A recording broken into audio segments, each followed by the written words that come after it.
Good morning, everybody. Welcome to our practice session this morning. Welcome if you're joining us in the shrine room for the first time, or if you've been here many times, or just a couple of times. That covers everybody. Welcome to Alex and Philip joining us on Zoom. We're going to begin with a Dharma Glimpse this morning that was written by Philip, who's here virtually, but Satya is going to read it for us. Hopefully I'll do it justice, Philip. I'm only to be.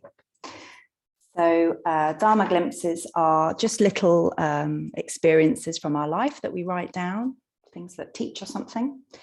This is a Dharma glimpse by Philip. I was thinking about location and being before a recent trip to the temple for a mindfulness retreat stay. The idea and knowledge of having a planned trip back to the temple always fills me with warmth.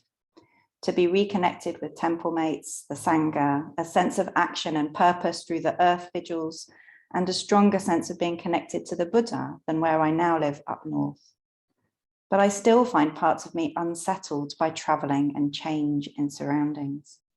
I asked myself before this recent visit, am I able to be anywhere geographically and locationally, but connected to both myself and something bigger? The answer at the moment feels like it is a no. I vaguely remembered a saying along the lines of, "You are exactly where you're supposed to be." I assumed it meant locationally. I don't know if it also means cosmically, spiritually, and internally. Maybe it can be any or all of those, acknowledging there is overlap between them. The saying sounds comforting to me in terms of cosmically and locationally, that sense of fate and or being guided by something bigger.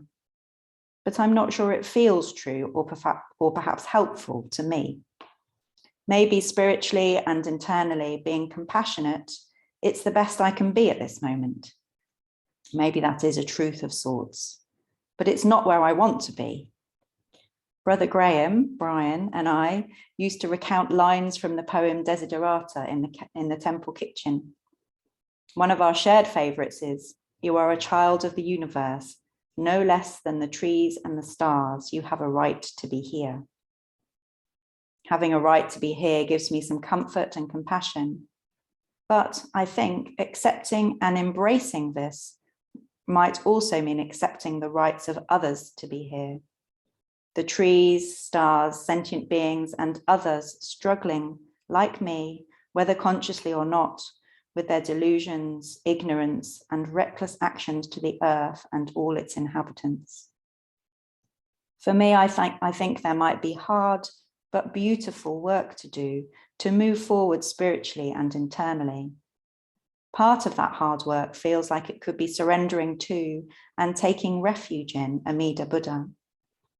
The distance to lean in may be small in many ways, but in other ways it feels to me like one of the furthest and most challenging. Maybe it is both simultaneously near and far. But the further I go spiritually, the less distance I have to travel internally to be connected to myself and to something bigger. So that perhaps my physical location becomes much less important to how I think and feel and what I am able to offer and receive. So that wherever I am physically or even internally at times, I am nearly always in the right place in relation to the Buddha.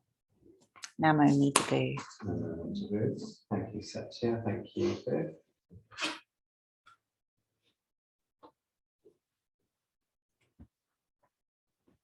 So we're moving to a period of quiet sitting together.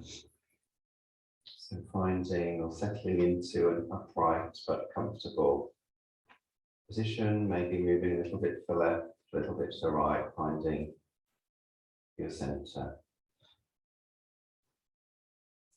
Maybe dropping awareness into the body, more noticing the physical sensations, the felt sensations.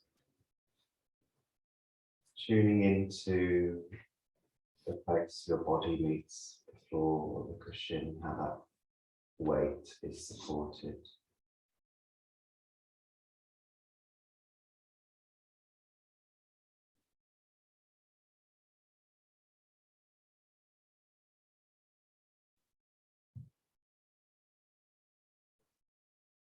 And then bringing awareness to rest on the breath, not trying to breathe in any particular way, just noticing how it is moment to moment.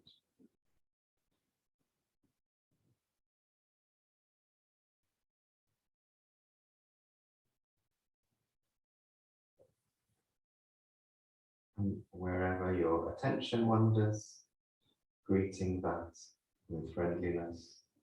Oh, here's a thought about what I'm doing later. Oh, here I am being distracted by a noise in the kitchen.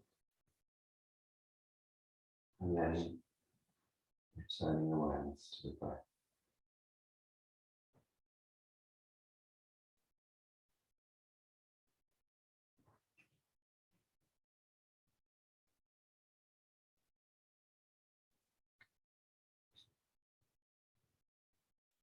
And we'll sit in this way for about 15 minutes.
So we'll move into a period of chanting together.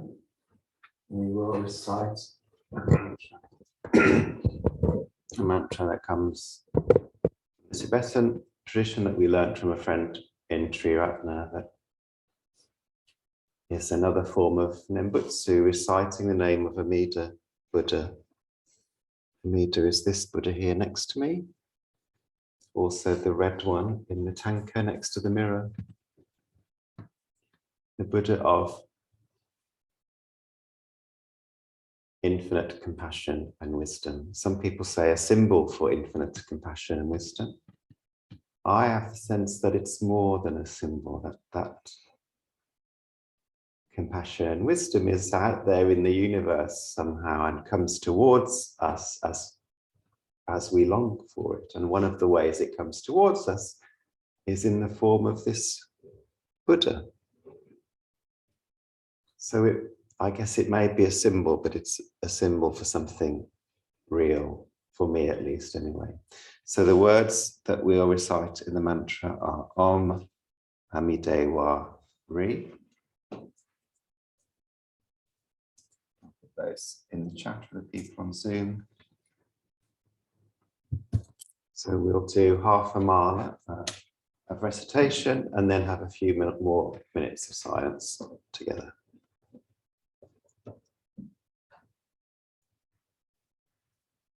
Om Amidewa Rhi.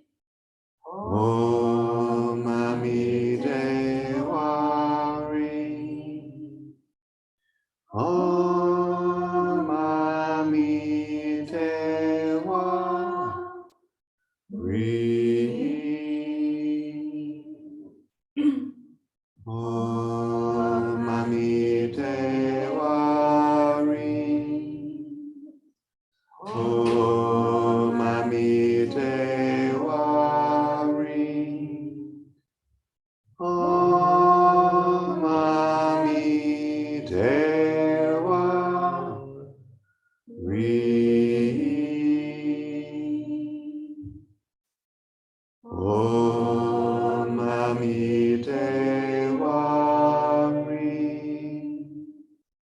Rhi. Om Amidewa Rhi. Om Amidewa Rhi.